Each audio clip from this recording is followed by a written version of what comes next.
afternoon, everybody. Welcome to Teams 102, A Deeper Dive.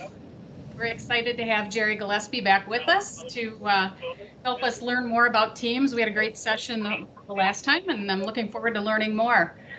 Just a couple of notes. Please remember to mute yourself. And this session is going to be recorded. So please, unless you want to be forever recorded on YouTube and wherever else, you might want to shut off your video. So I'm not going to waste any more time with me. Let's move on. And Jerry, take it away. We're excited to have you here. Great. Hello, everyone. Yes, we're going to take a deeper dive into Teams today. First, we're going to check some audio and get things set up. So hopefully people can hear me right now. This slide, they should start to hear some music.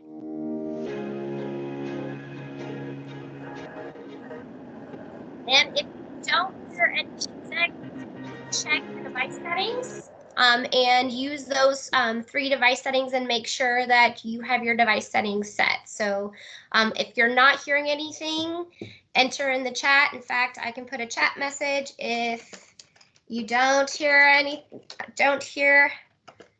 us, let me know so we can get started here.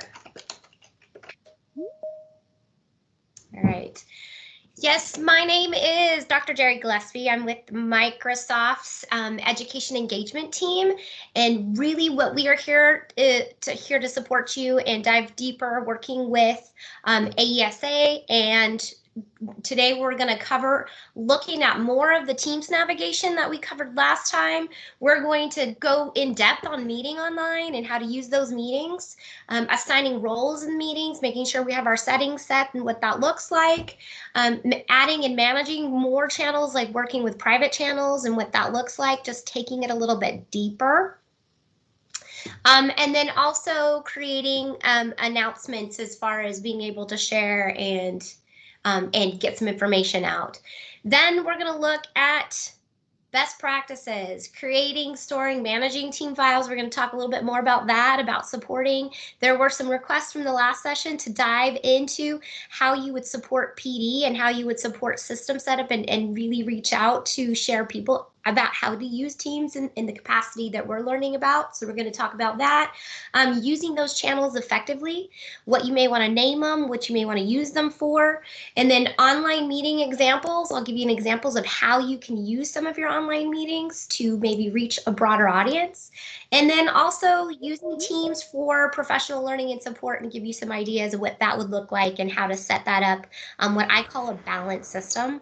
And that's when I was an administrator having to support 58 buildings at one time.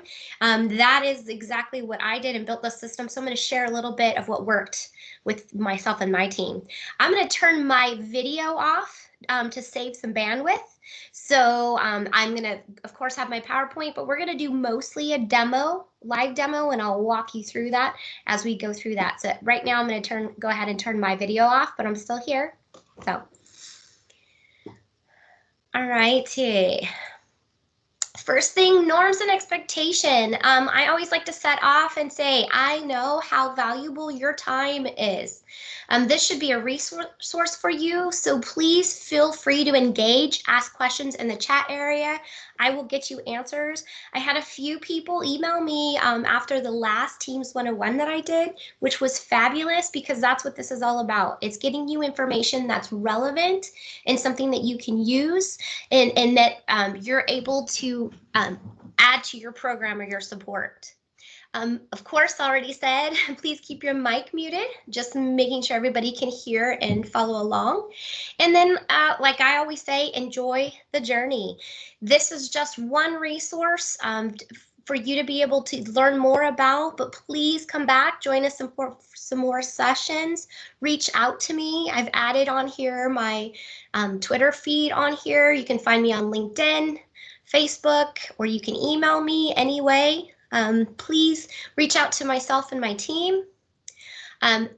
Got an actual resource in here about the Enabling Remote Learning community. This is a team that has up to almost, I want to say almost 5,000 educators now, that is all about support and creating a professional learning network that is global. And finding resources, but it is also supported by the education engagement team. So it's a great way to find me, find some answers, and there's access to that in this PowerPoint. Just like our last session, I will provide this PowerPoint as a resource so people can follow up and have this for themselves. So that will be available. All right, I'm going to start here with setting up our workstation. If you have the possibility to, I always add this in, if people can add or on their phone and have access to a screen, or if they have a double screen, I encourage you to go ahead and set up your own system. I'm going to walk through this and what that looks like in just a second. What I mean by that, as far as going to office.com, this is where I start every day. Because it enables me to see all my applications and open them. It's just an efficient, effective way for me to have all my resources in front of me, which is going to put me to that live demo. So I'm going to jump into my screens here. I'm going to do a check with Renan. Still can see my screen, right, Renan? Yes, ma'am. I see a hand raise, but I'm not Okay. sure if it's a legit hand raise or an accidental hand raise. Oh, that's probably me. I just had a question about the chat because I know that I don't see the chat function available, so I wasn't sure if that was an issue that other people have as well. I don't know, kid. If you have a question and we're missing the chat, sometimes it's because it has to do with your organization and what you're using. Feel free to go ahead and raise that hand and then we can call on. I have not a problem with that. I am going to add in some session breaks like this for questions. So if you do have a question, please feel free to interact and do that, because I want you to be able to get what you need out of this session.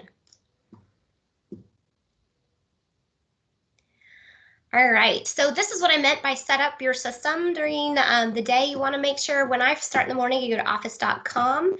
If you want to follow along and can do that, even if you're on your desktop. Right now, I'm on my desktop of Teams in this webinar with you all wonderful people, but I'm also online, and you can see in Teams on office.com, and I can actually go into Teams here from this application. So if you've got a double screen, if you can do that, please feel free to go ahead and do that. I went ahead and opened my Teams.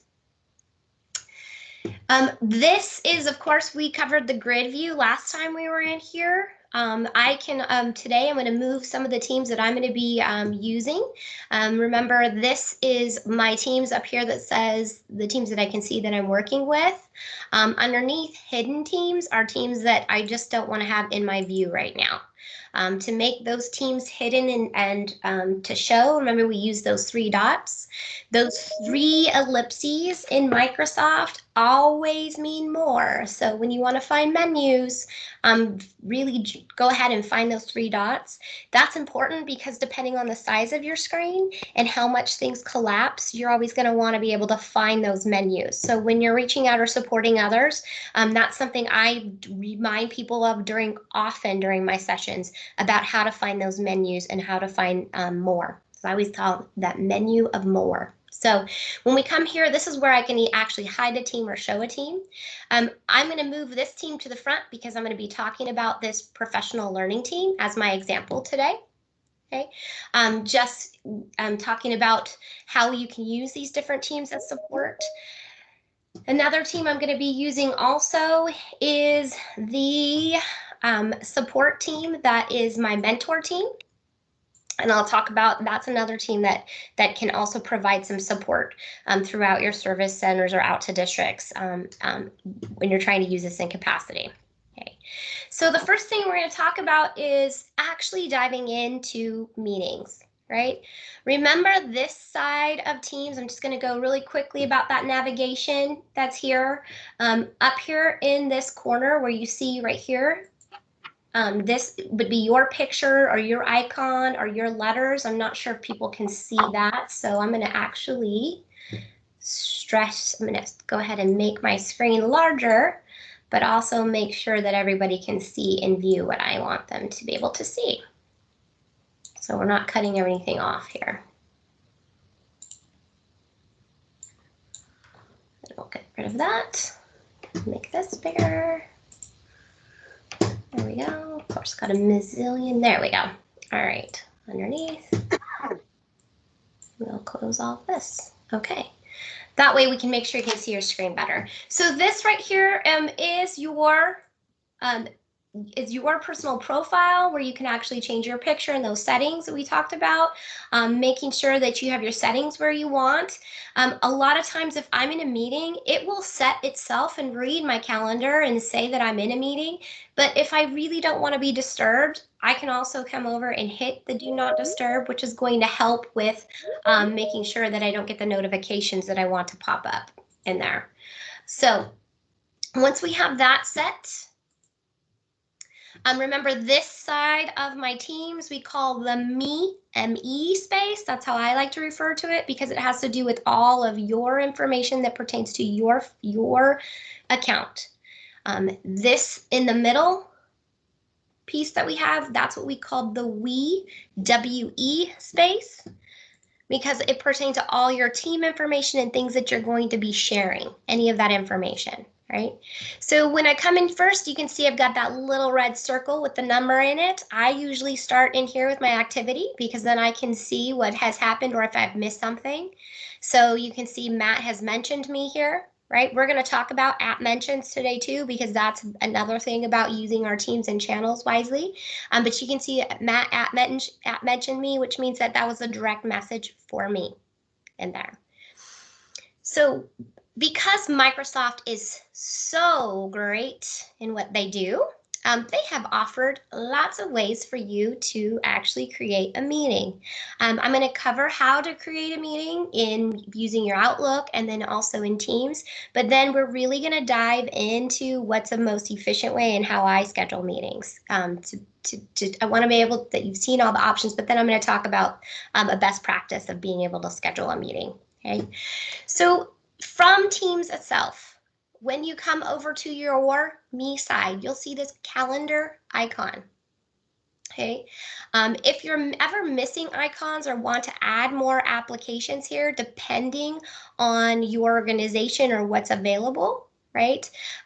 You have these 3 dots. Remember that means more added apps, right? There's always some more icons that you can add to that menu bar or applications that you can add to your menu bar. You can also, by right-clicking on them, you can also unpin them and make them leave. So I'll show you that again. These 3 dots at the bottom, remember Microsoft's bumper sticker, 3 dots always mean more. If you select that, there are more applications that you're able to add if you want to add to your menu bar, depending on your organization, what you have available. Or you can go ahead and right-click on one of the application icons and unpin it, and it will be gone for that time. Now, it is important to know that if your org has certain applications that they want you to see every day, they might come back, but it doesn't mean that you can't set that up the way that you want, especially if you're demonstrating something, doing a professional learning session or that. Okay, so I'm going to actually go into Calendar. When we are in Calendar, you can, of course, select and look at your different work weeks in here. Over to the side here, you can look where it says work week, day, or week. Sometimes if you didn't understand what that work week meant, sometimes people say I cannot see the weekends. And in education, I don't know an educator that doesn't work on a weekend. So I know that sometimes that's important to be able to see those days. I hope everyone had a great weekend this last Memorial Day weekend. I know I finally took a break, but usually I am using the entire work week so that I can go ahead and see my Saturday or Sunday if I need to add some information there. If you just want to see, of course, that 5-day work week, that's set for you.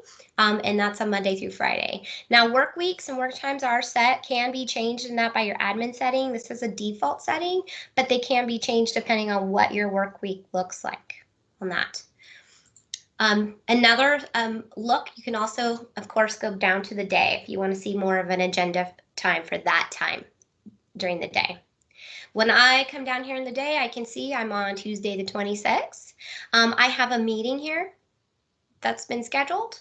This is, of course, a calendar from my demo account, so it looks pretty empty. If I showed you my actual calendar today, it would be completely covered, just because of the busy week from having yesterday off, but that's how you can see your events that are listed there. All right, I'm going to go back to a work week. Okay, now if you wanted to go ahead and if I hit, there's always a couple different options when you are going through Teams. You might see something that is meet now, which means that you want to set up a meeting and you want it to happen right now. Some occasions that I've used that often are if you are in a chat, maybe going back and forth, some kind of questions, text, you know, when you're having conversation and it's getting lost in the context because of the wording, and really sometimes it's better just to be face to face and get everybody on the same page. That's a great use for using Meet Now, because you can just go ahead and select that, start a meeting, and then you can, I'm going to hit, I could hit join now, and then it would allow me to add people just like we are in here. It would allow me to add people into this meeting, right? And then I could just type in their names. I could either find them if they're in my org. If your organization has it, there is a phone option, but that's not in every organization. It really depends on the org. You can, though, if you have people's email, if you have others' email, whole emails as guests, that's where you can type it in and be able to meet with them. That's a meet now, right? You can, in your calendar, you of course can schedule a new meeting, and this is within Teams, adding the title here for your meeting. So like today, let's just call this questions and answers for today. If you can of course add your required attendees here. Again, you can type in someone's full email address. If they're not in your org, they would be treated as a guest. So this is a way where when I was in my district, I would be able to meet with vendors, or I would meet with parents, or anyone that was outside of my district org. I could type their full email in here and actually meet with them.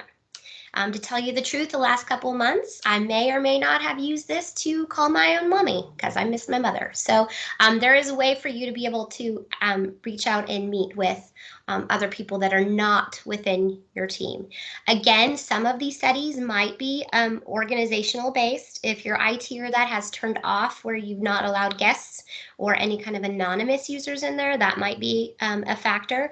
But those are controlled by your IT. That is a function that can be added if you need that kind of functionality to be able to reach people outside of your organization, outside of your tenant, right? Of course, setting the date and time for your meeting. Right. And then you have the option again to schedule if you wanted to schedule a meeting cadence. So if you wanted to meet every week, monthly, yearly, or if you wanted to make a custom, and not something where you can have a standing meetings that are set. Now, add channel. Add channel. This is something where you can add a meeting inside of a channel of any team. Let me say that again. This is where you add a meeting inside of a channel of every team. This is why when I go into one of our meetings, you're going to see where I've actually labeled a channel like online meetings. The reason I did that is because what we found was people, especially those that are not used to Teams, it got very confusing for them to be able to figure out what channel we were meeting in. So when we made just like online meeting channels and then scheduled a meeting in there, it made it a lot easier for everyone involved. Right, so I'm going to go ahead and come down here to my district mentor team, and you're going to see where I have, let's see, where's an online meeting team on that one? Let me see. Actually, let me come into this team. Do academic department team, online meetings. Now, what that's going to do is going to schedule a meeting in that actual team. And then it's going to allow all the people in that team to know it's going to add it onto their channel calendar. It's going to be there so that they'll be able to see it, right? And then, of course, you can use the bottom is a text editor, so you can add an agenda if you'd like. When you have that text editor, it's the same as scheduling when you're Outlook. You could add a link to something if you wanted to, and you can change the font size, and then you can hit send. It also comes with the scheduling assistant so that you can see and add those required attendees or not. It's not going to pull right away all the people in that channel the way that it would if you added required attendees. It's not going to pull from their schedule yet until it gets set because it hasn't recognized or made that connection. So if you want to use scheduling assistant inside Teams and do this, that's where you would add specific people so that you could see their schedule in there. So I'm going to hit send, and that is going to create the meeting for me. Questions about that so far? Again, you can chat, you can raise your hand. I have a question. Sure. Looking at adding attachments, can you not do that from inside Teams? Like if you attach a supporting document? I've had trouble with that where I've had to go back to my Outlook and then insert attachments from there. And Jerry, I muted you so we wouldn't get the feedback, so you'll have to unmute yourself. Sorry. So there's a couple of ways to do that. You can actually, when you go into the meeting, because you're talking about actually adding the documents here in that meeting right here as an attachment. Correct. Okay, so yes, it's a link in here instead of adding because it's not an email. So you're right. It's not a way to just add on a file here. However, when you come back into the team, because it's in the channel, so I'll show you here, I have an online meeting that I scheduled, online meetings. When we come here, I now have the ability here when we come through, and this will come in, I can actually attach things here. I can attach the files, and I've done that before. So let me show you what I mean by that. When I came back here, because I scheduled it in a channel, and the way that it works, it's a little bit different than email because Teams is kind of using the chats features versus like the email attachments. So the meetings don't follow the same channels that the Outlook meetings do. So if you come here and you actually schedule it in a channel, then you're able to, like I scheduled a channel for Pine Valley Professional Learning here.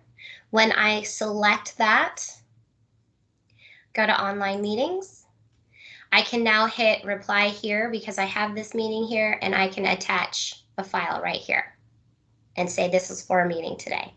Why I like to use this channel in scheduling here is because it keeps everything in line for people later as a history. Then when they also come back, because any files that are attached here will also remain in the files that are here so that people can find them easier. It creates a more organized system for people to be able to follow, especially if you're dealing with supporting. So for example, I was supporting 58 different buildings, and they have a lot going on, just like you, the buildings that you are supporting or the districts you're supporting. So it helped them keep them organized with the support items or the meetings I was having with them, because, you know, especially administrators and educational leaders, or even other administrative assistants anywhere in education, because of the complex system, it feels like we are juggling, you know, different balls in the air at all times. So it was just a way to keep everything in one place for everybody to find what it is that they needed pertaining to that meeting. That makes sense. Great question. Any more questions about that?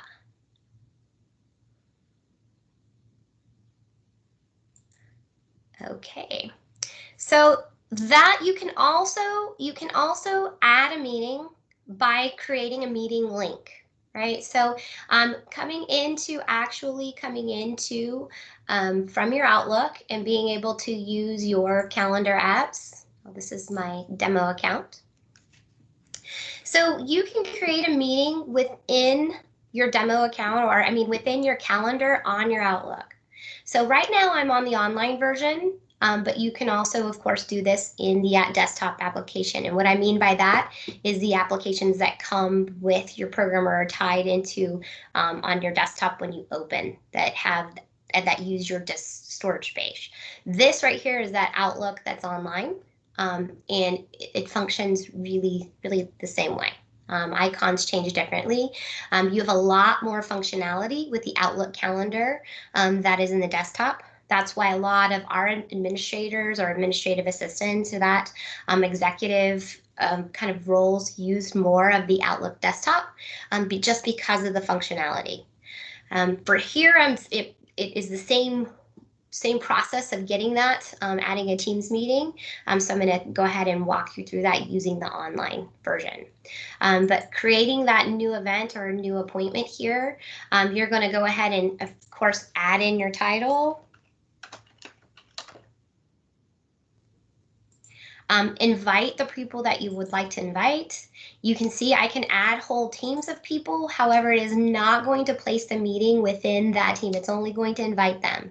So that's the difference between setting it up in a channel and actually creating it and adding it to adding the team here. Adding the team here is only going to invite those people. So if I did here, it's only going to invite the people in that team. It's not going to place the meeting in the channel. Right? It's going to keep it separate. So I'm going to go ahead and schedule this meeting here. I can, of course, have the same options to be able to repeat it. I can add my description at the bottom. Here, yes, is where you can attach files where it's different, whereas and the team, it doesn't have that same attachment we talked about, but that's because Outlook is actually going to remain separate from Teams except for in a chat when we schedule this meeting, and I'll show you what I mean by that in a second when we get back into our Teams.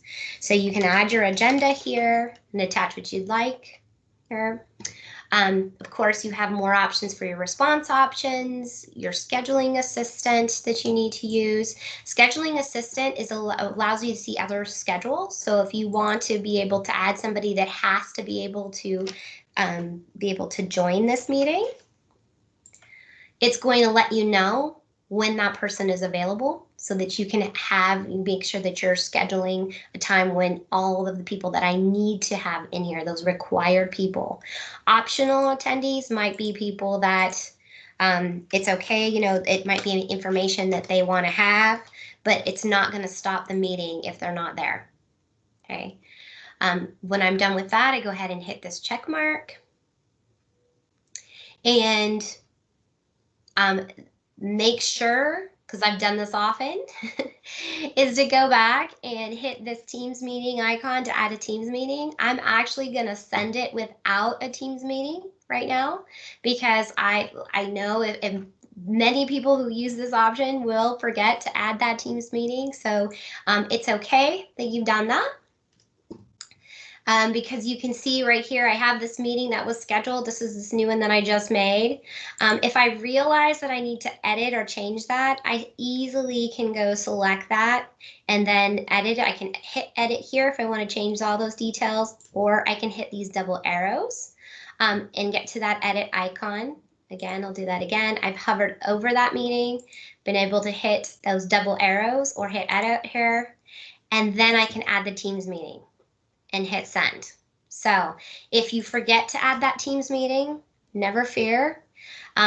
You can even add that Teams meeting icon, and I may or may not have done this 30 seconds before the meeting starts. It's still more work, but that is the only thing, is remembering to add in that Teams icon. So when I come now back to that meeting and I can show you the difference, now you're gonna see where it has added in that Join Microsoft Teams meeting link for them to have. Now, this is something that people have done and will do this is using this. There are different options that you can do with that. I'm going to go ahead and close out of here and go back to my Teams. And when I come into my calendar, you're going to see that meeting that I scheduled is showing up on my calendar.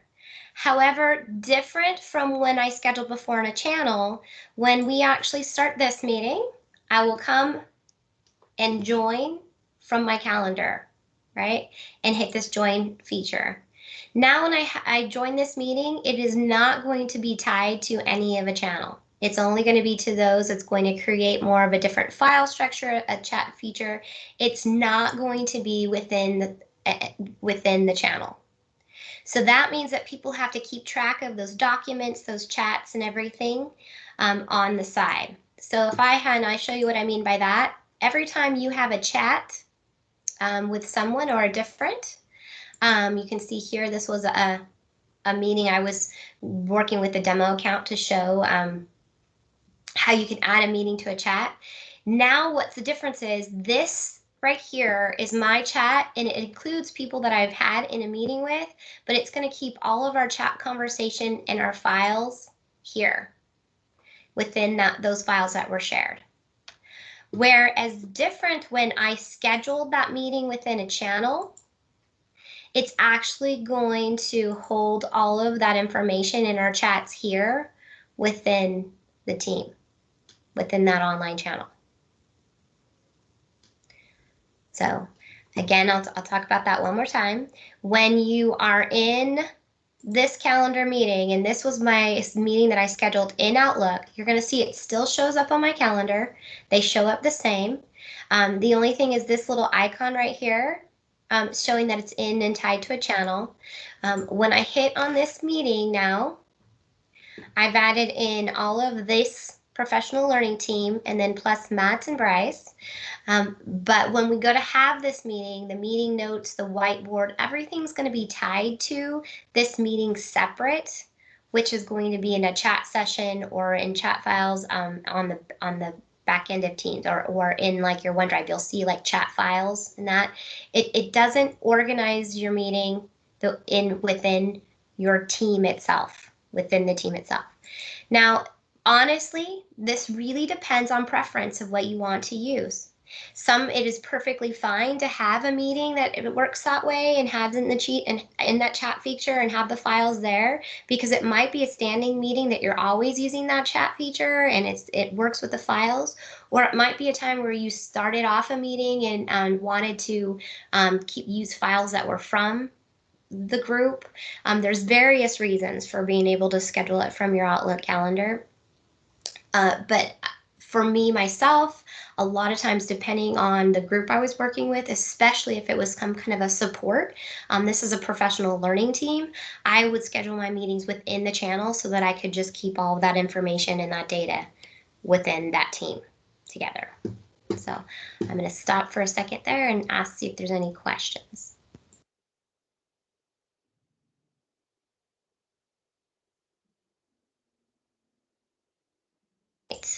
Okay. So now once we have this meeting, there's something that anytime you scheduled the meeting, and I'm going to get into meeting options, right?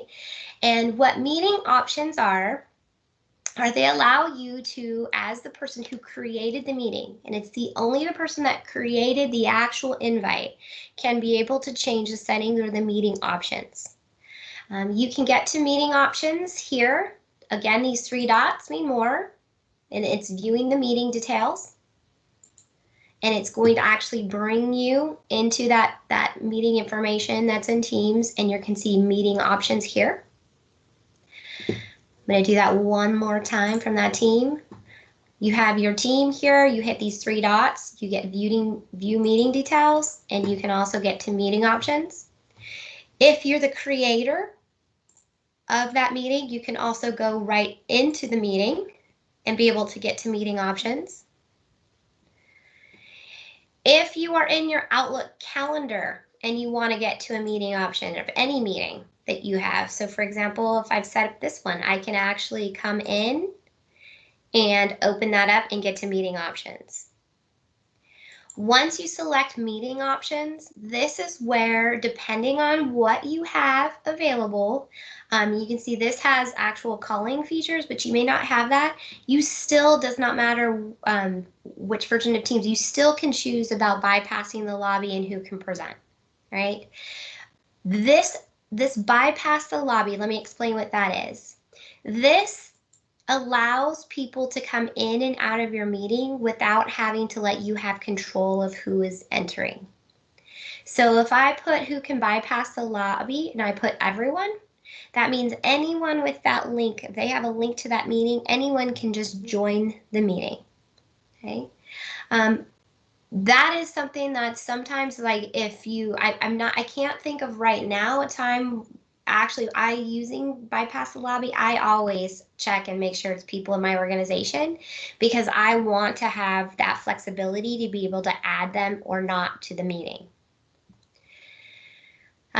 People in my organization and trusted organizations. Now that also could be somewhere, maybe if you have another organization, this might actually apply to you. If you're a service center and you have your own organization, and then you might be bringing in another district and want to add in, and you don't want them to have to go into a lobby, you want them to just be able to join the meeting. That's an actual example where you might use that. The default is the people in my organization, which means that they are part of your tenant, part of your organization. That means they will not have a lobby experience. They will just be able to join in the meeting. Okay. If you have calling application, not everyone has this. You can also have that same opportunity or option for people to be able to bypass what they're calling in. You can announce to have when callers join or leave, yes or no, and that just lets you know during the call if someone's added or if they're leaving. It helps in a situation where you want to have it, maybe you have a large meeting and you want to see who's joined or have you need to catch up on anything. Okay. Who can present? This is the one who actually depends on what it is you would have as far as your functionality of what you can do. Okay. You can have people in my organization, which means that if we were having a collaborative meeting and everyone here means that everybody can share. People in my organization is going to be the people that are in my tenant or in my org.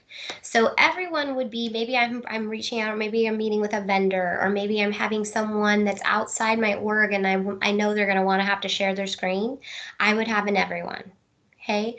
But people in my org would be just the people, maybe we are going to be presenting something to and bringing in guests. If we have parents, or maybe we're bringing in a vendor or some organization we're meeting from outside. And I know the people on my team in my org are going to have to share their screen. That's where I would choose people in my organization. And then you can choose specific people from that meeting. If they are invited, if they were the people that you've added to that meeting, you can choose those specific people to present. And then of course, only me. My default and what I use, because I can have control during the meeting very quickly to add who I want to present, like who's a presenter, who's an attendee. These are the settings that I usually have set. I'd say 95, 99% of the time, these are the settings I set for meetings. I have people in my organization because that is the default for that is available, and it's also the one with the most control for myself. And then also, I do have the announce callers or join and leave. I do have that, but I also, who can present, I use the only me. And then if you hit save, that's done. Then those meeting options will actually take place for your meeting. Again, if you forget to do this and your meeting started, you can still go back and change your settings at any time for that meeting. So even if the meeting started, you can go ahead and change your settings and get to those meeting options. It's the same if I close this window, I go back to my Teams.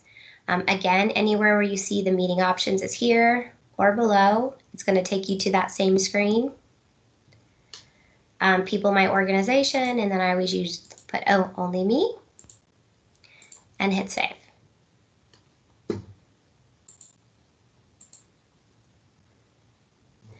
Now what that does is that puts anybody who attends those meetings will have a lobby experience. You had a lobby experience when you joined this meeting.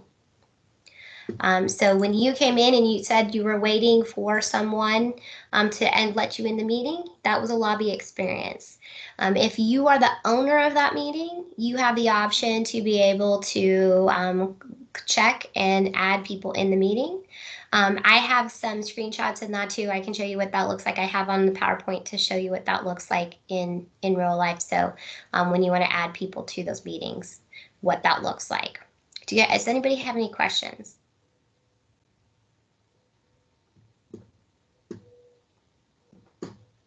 Out there. All right. So those are now we've got our meeting set. I'm going to talk about here. So again, that now we have our meeting sets, and like I said before, in my channels, when I set up channels, trying to be deliberate about the channels that you set up, because it helps, again, organize your files. I always usually have like a final reflections. This is an example of a professional learning team that I created. You can see this is, we would break it down when we did this. We would actually break it down by either the chapter or focus area. I've done it by schedules like of week tasks. There was one time we had a training session, like a day 1 or a day 2. If it's all at one time, it might be different concepts of how you break this down. Again, think of these channels like what I talked about, like that file cabinet, and how you would actually divide these files in those file cabinets. Again, it just helps for people to keep their information focused, especially if they want to go back and find materials. So this is chapter or focus area 1. When you're coming in your announcements, remember this is your posting area. It's going to have all of the files that you have here for this particular channel. So they're going to be any files that address here in this focus area. We did a book study of professional learning that was a district wide. So it was a large team because we included all 58 buildings in the process when we actually went through this. And the files that we kept here were on chapter 1 and sharing in all of those chapter 1 type of resources. In the posts, you can see here, I have an announcement. So announcements help keep all of this area in here, keeps it consistent information, because you can actually post through different teams and channels, but it also is eye-catching. So if it's something that you want to make sure that your members have seen, using these kind of announcements strategically so that people can find really the information they need is really a great way to use these kind of resources to make sure people are seeing everything that you want them to. I'm going to actually create an announcement here on the bottom of these icons, and I want to do a check. Renan, can you see the bottom of my screen so you can see those icons? I can, but I also have an updated version of Teams, so I don't have my toolbar moved to the top already. Okay, so this toolbar down here. This is Ann. I can see it. And my toolbar's at the bottom. So awesome. Okay, so this toolbar down here, I just want to make sure it was on the screen. Here you'll see, whenever you see this icon with the A and the paintbrush, that is always going to be your text editor icon in Microsoft. That paperclip is always going to be the attachment for a file. And then the sign, you see that happy face, that's going to be your emojis, and then so on as you move down. This little arrow that looks like I say fish, swimming, is the stream. You can add stream videos even in your posting. So for example, we would have, as part of one of our PD sessions, we would have teachers actually take 5-minute clips or showing when we were working on a strategy. They would tape themselves, record themselves using that strategy, and then they would actually upload it in stream and then share it and then have a discussion about that. So these are these icons where you can add in that information. When I click on that text editor, I can actually add in here where it says new conversation. I have a choice to do this new conversation with this larger text editor box, or I can do an announcement. Announcements here are a great way to add in illustrations, be able to put in, you can add either in straight color, or you have the option to use, if you have the eDiffusion version, you can add in these illustrations. Or you can upload your own image. They're really easy to make, especially if you're in PowerPoint. You can just save any kind of like graphic picture and then upload it, and you can actually create your own headers too. So when I do an announcement, I usually use the call out one. Type my header, class discussion. Or if I had another announcement, complete, agenda. I'm just going to type in things here, and then you could add your information. So now, this is something that I didn't cover last time because I know there's so much, it gets overwhelming. That's why I said enjoy the journey.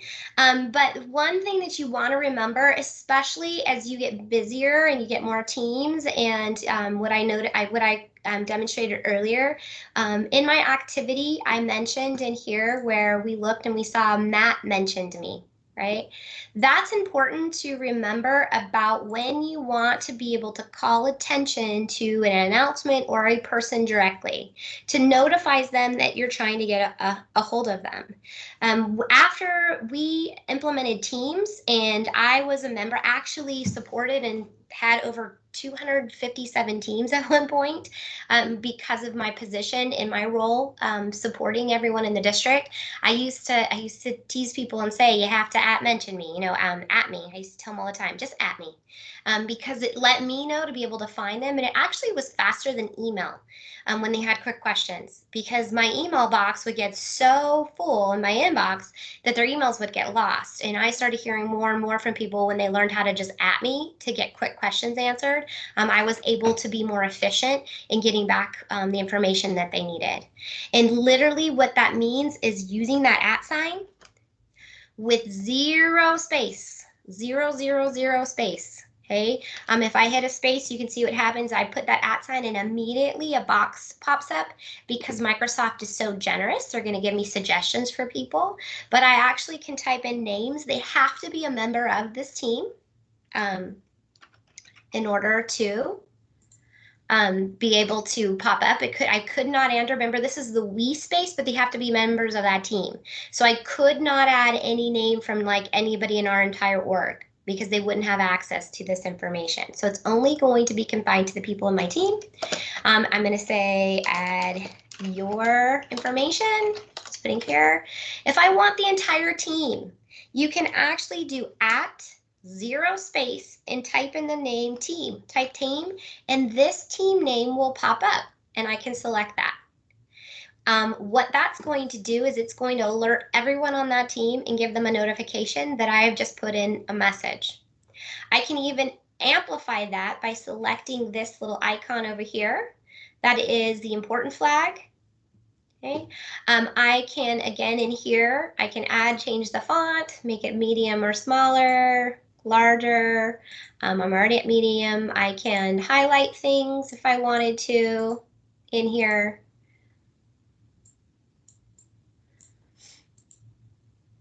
Oh, I'm sorry, because that's the title. That's right. I gotta put it here. I can highlight things here and make it stand up. Get large. There we go. I can change the type of font or how I want it to be in there. But here also, I can even make this a closed off. Sometimes I wanted to just post something that was just a message and I didn't want a whole thread of information underneath it. I only wanted to be able to, maybe if I was going to add files, I didn't want that for this particular announcement. I may not want a direct line of communication underneath it. So I could put down here that you and the moderators can only reply. Right, so that means that whoever is the owner, they're the only ones that can add that information. An example of that is when we would set a post and we had a post discussion. I wanted people to start their own original posting thread and then people to reply after. So I would change this to everyone can reply down to the you and the moderators only. Right?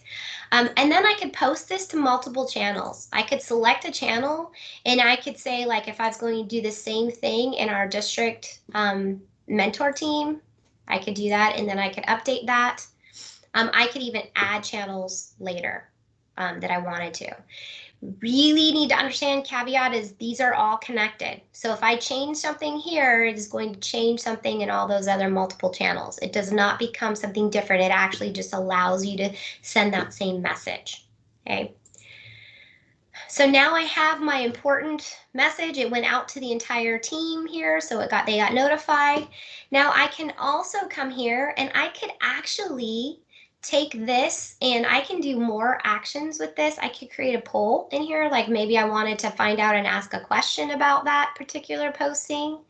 I could share to Outlook, which means that I could then email this announcement. So if you had an announcement and you wanted to share to maybe a whole distribution book group that you had, I could actually share that in Outlook, and it's going to take that information and I could add now to my Outlook and share this information on.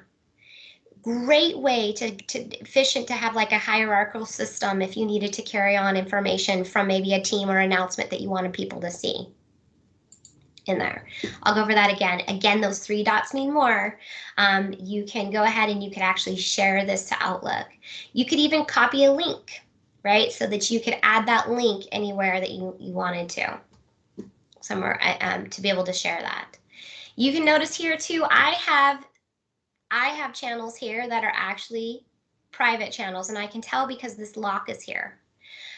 Using these private channels were a way for you to be able to do things in group work, but also when I mentioned earlier about sharing videos or trying to make this as interactive as we could, it allowed us a private space with a smaller group. When you create a channel, a private channel, it's the same way as when you come to your, of course, team and you want to create a channel up here. Oh, sorry, I went to the wrong one. And I want to create a channel, add a channel. I can select my privacy and make it private. And then what it's going to do is it's going to create a private channel this way. You can see I use the same kind of numbering here. I added letters so that would remain below. But the members in this team, and I can change members as an owner, I can change members. Here I've used student and teachers. I've actually used a class team for my professional learning team because it enables me to be able to use the functionality of sending out assignments or bringing assignments back. Okay, but in this group discussion area, what this does is it creates an actual area for people to create a space that's concentrated for that group work. Now, you cannot schedule a meeting in these private channels yet. However, you can schedule a meeting and then everybody meets here. You'll notice up here there is a meet now button. So I can actually now meet now with just those people in that group. So it would just be a group 1 discussion channel. And so that is a way to get away from that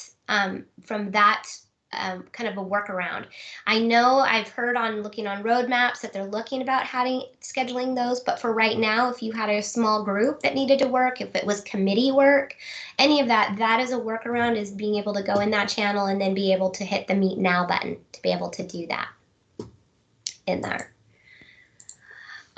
Again, these files are going to stay separate and they're only going to pertain to those specific members of the group. The only people that can be in these private channels are members of the existing group. So you cannot add other people into these private groups that are already not members of that team. They have to be part of that group. Right. Again, what I said when I said I used the class team, and that was when we learned from the 101, when we create our first team, you have those 4 options of teams. I use the class team for any of my professional learning or support learning or any of those type of classes. One reason why is because there is a tab that you can add in here that's called your insights. And it says preview, but you have everybody has the access to this, and I've added information. When I click on insights, it's actually going to give me some information on the activity of my team. Now, we didn't really have assignments, but I could tell when they videoed or did that, but also in the communication activities. This was, of course, my demo account team, but in a live activity team or insight team, you can see, I'm going to pull this up.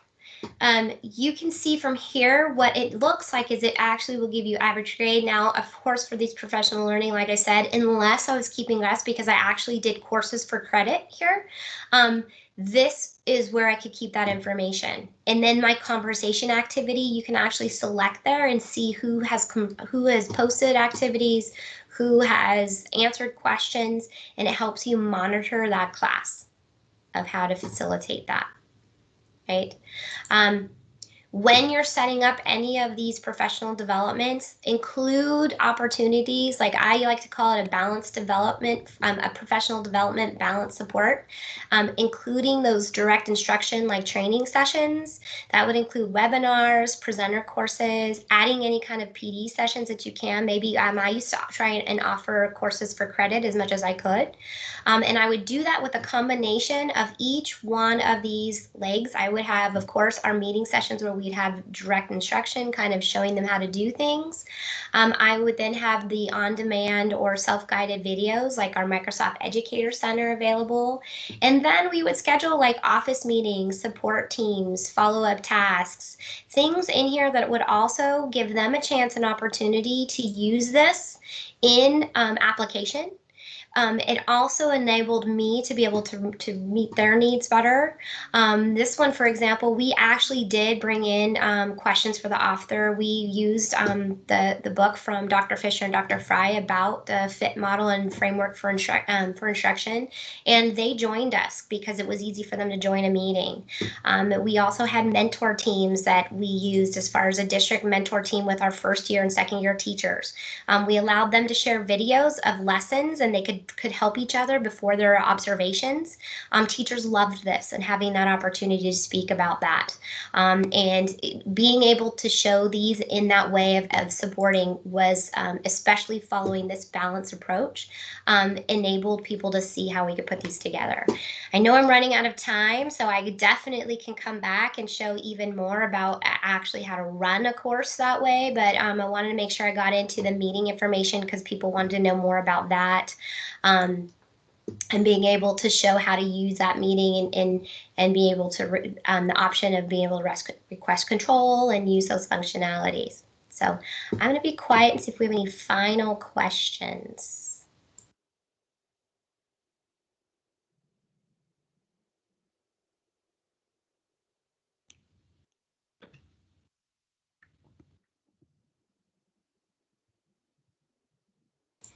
I don't see any hand raising. I know that was a lot of information, a lot to process. Like I said, I know we talked about having us come back and even doing more of even the 101, and we can dive in double 102. We can keep having these, and I know you have these recorded also to be able to go through and review. Okay. Thank you, Jerry. I just want to remind everybody that we record these sessions and then I send them out to all of the registrants along with a link to a survey where we appreciate your feedback on all of our events and our webinars and all these activities we're offering. As Jerry said, we're repeating Teams 101 for anyone who missed the first time around. It's called Teams 101, The Basics. It's going to be June 3rd at 3 p.m. Eastern. And there's more information on our website. And we will be repeating this session too for Teams 102 in case you want to sit in on it again, or if you know someone in your organization who would be interested, please spread the word. The more the merrier. And always remember, you can contact me or Jerry or Renan. I shared their information with you, I think after the last session. If you're interested in setting up some office hours with them or arranging for some training for your own ESA, they're very willing to help us all during this time. And Teams is such a big program, and they're great at showing us how we can all use them to their full potential. So I guess that's about it for today. Thank you guys for your time, and hopefully we'll see you soon in the next session. Thank you.